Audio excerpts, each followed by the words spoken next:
The news spreads. Then grandfather stood up and went outside and called aloud, "Come, Raja, come, I won't beat you."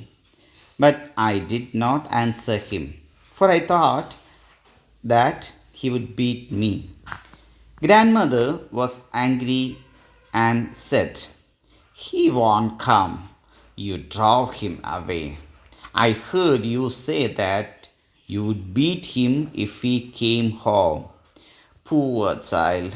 He's afraid of you and has run away." Grandfather called the servants and asked them to go out and look for me. They went out, but after a while returned to say that they could not find me. Grandmother started weeping. Grandfather started walking up and down the courtyard. The news that I was missing spread. Our neighbors came first, then our relatives, and then others who had heard the bad news. Many came to offer their sympathies to grandmother. Grandfather did not like this. He shouted, "Nothing has happened to the boy. He is hiding somewhere. Can't some of you go out and find him instead of wasting your time here?" Some of them went out to search for me. More and more people came, and soon there was a big crowd. By now, grandmother had lost all hope of seeing me again. She started telling the people what a good boy I was. The search parties returned without finding me. Grandmother started weeping loudly. The women in the crowd also wept. The servants of the house joined in the wailing.